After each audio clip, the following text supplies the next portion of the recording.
Et on se retrouve aujourd'hui pour découvrir ensemble deux entreprises dans le même secteur qui est la vente de détail de vêtements de sport. On va commencer par Nike ou Nike, euh, qui est une entreprise qui existe depuis très très longtemps et spécialisée dans la vente de vêtements de sport, entre autres les chaussures de sport. On voit qu'elle a eu une baisse de un peu plus de 27% depuis le début de l'année. Même chose pour les 5 dernières années, une baisse de 23%. Et sur les 6 derniers mois, également une baisse de 20%. Donc, elle fait beaucoup moins bien que quelqu'un qui serait investi sur le S&P 500. Mais on va aller voir maintenant l'autre entreprise, qu'il s'agit de Lululemon.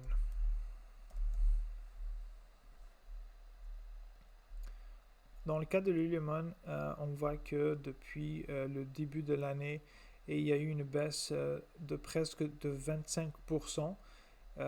Sur les 5 dernières années, on voit qu'il y a une belle progression de 64%. Et sur les 6 derniers mois, on voit qu'elle a récupéré la baisse depuis le début de l'année qui monte à un peu plus de 21%. Juste pour info, moi j'ai commencé à l'acheter autour des 260 au début septembre. Donc, j'ai une petite plus-value de plus de 45%. Donc, maintenant, on va regarder quelques données sur les deux entreprises. Ici, c'est les ventes par pays pour Lululemon. On voit qu'en 2021, elle avait un chiffre d'affaires qui provenait principalement des États-Unis avec 85%. En Chine qui est de 7% et le reste du monde représentait 8%.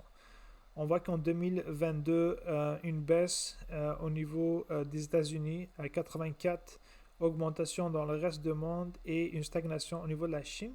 On voit qu'en 2023, même chose, baisse aux États-Unis, augmentation dans le reste du monde ainsi qu'en Chine.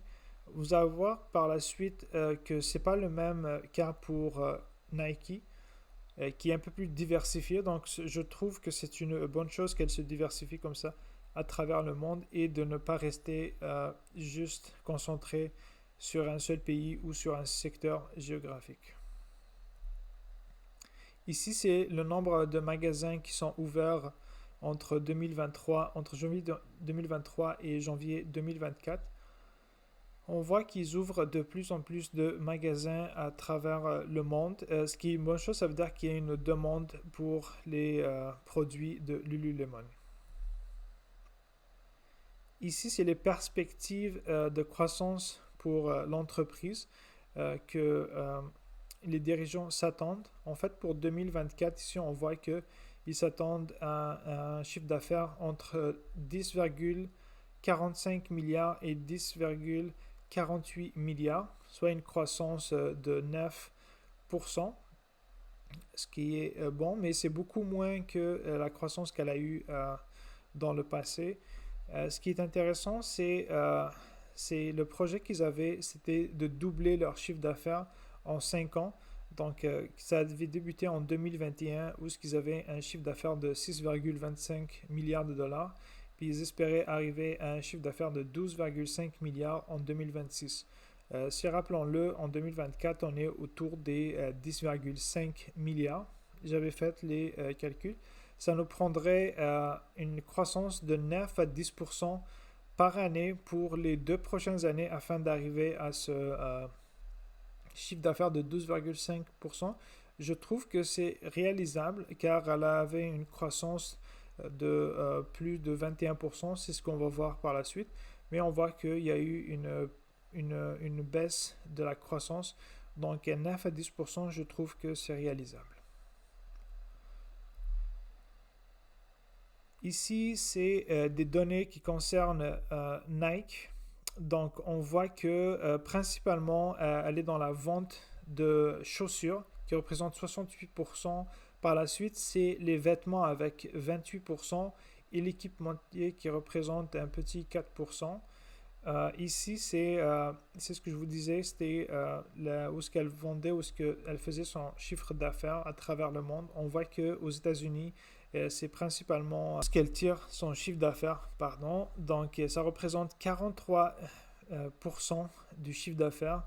On voit que ici, c'est l'Europe avec 28% et la Chine avec 15% et le reste du monde avec 14%. On voit qu'elle est un peu plus diversifiée que Lululemon.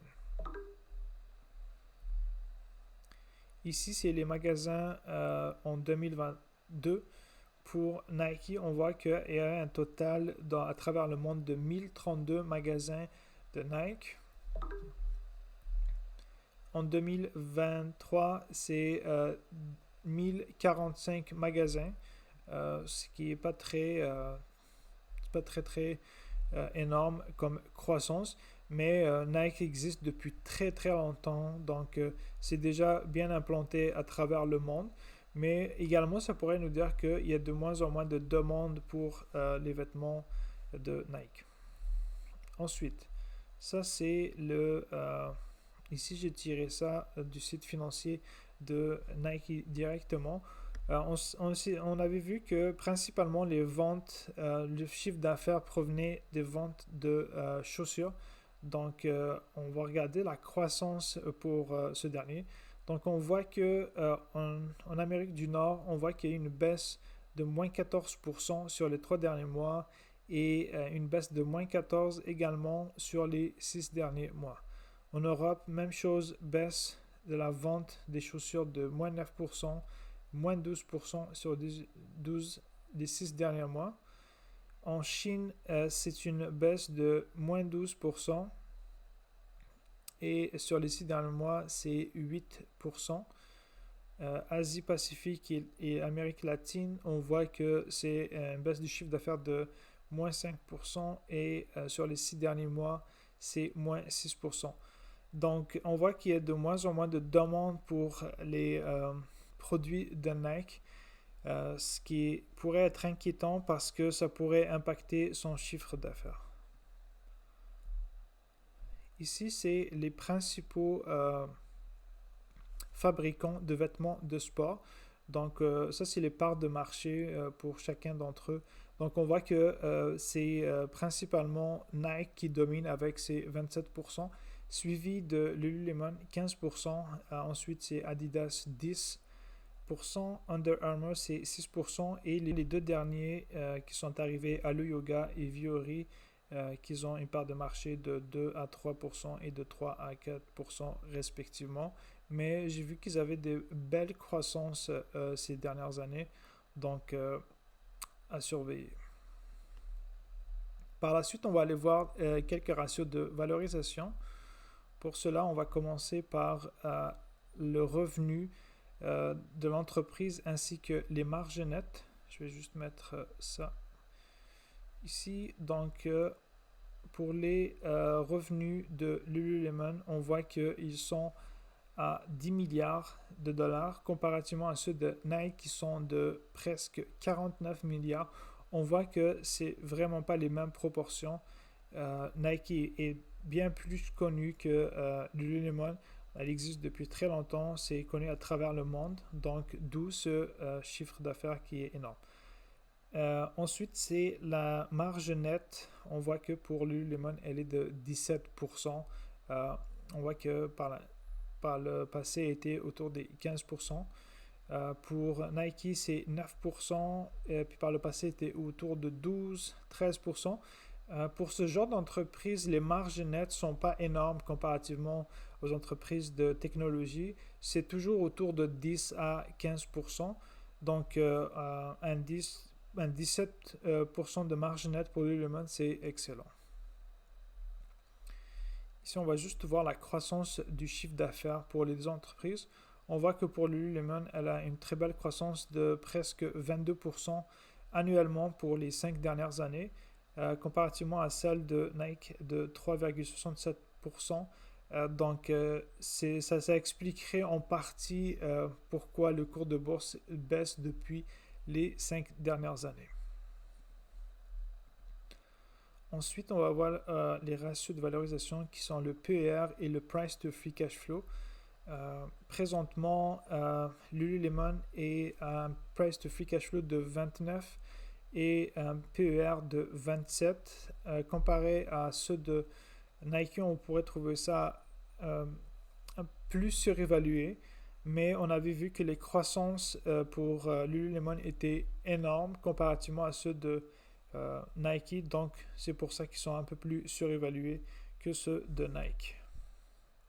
Mais si on regarde ici, Nike, elle a vraiment un beau PER à 23 et ainsi qu'un price to free cash flow de 15 qui était plus élevé par le passé. Même chose pour ceux de Lululemon. Donc, c'est en train de revenir à des valorisations qui seraient intéressantes et peut-être un point d'entrée pour vous si vous êtes intéressé par cette entreprise. Par la suite, on va voir le ratio de valorisation, le free cash flow et la marge du free cash flow que j'aime beaucoup regarder. Présentement, on voit que Nike a d'énormes free cash flow. C'est 7 milliards de dollars comparativement à 1 milliard, 1,7 milliard de dollars pour Lululemon. On voit que les marges pour Lulu, c'est un peu plus grande que celles de Nike, qui sont de 14. Comme que j'ai dit tantôt, les marges pour ce type d'entreprise sont pas très élevées, sont toujours autour de 10-15%. Si on remarque ici, on voit que les deux ont augmenté leur marge de free cash flow, ce qui est excellent. Ici, c'est 10% pour Lululemon et 5% pour Nike. Si on regarde ici, on voit que le free cash flow pour Lululemon a augmenté de 34,9% annuellement, comparé à celui de Nike qui a augmenté de 17, presque 18%, ce qui est excellent également. Même chose pour le free cash flow, on voit que ils ont une belle augmentation. Les médianes et la moyenne pour les deux entreprises se situent à 11,9% pour Lulu et 13%. On voit que présentement, elle a une marge du free cash flow de 18%, ce qui est excellent. Même chose pour Nike, on voit qu'elle a augmenté ses marges nettes du free cash flow qui sont à un peu plus de 14%. Maintenant, on va aller voir un autre ratio de valorisation qui va être la dette nette ainsi que la dilution des actions. Pour les deux, présentement, on voit que les deux n'ont pas de dette parce que on voit ici, c'est écrit moins 1,19 milliard pour Lululemon et moins 1,739 millions pour Nike. Donc, les deux entreprises n'ont pas de dette, ce qui est excellent.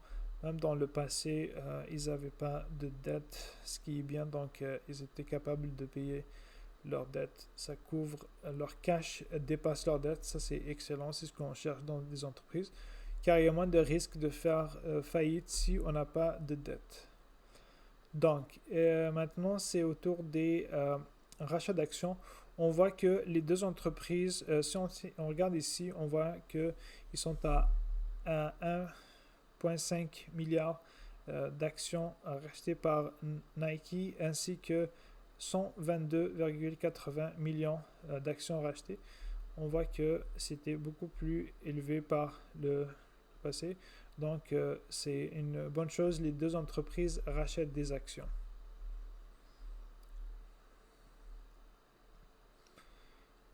Ici, c'est le ROCE que j'aime beaucoup.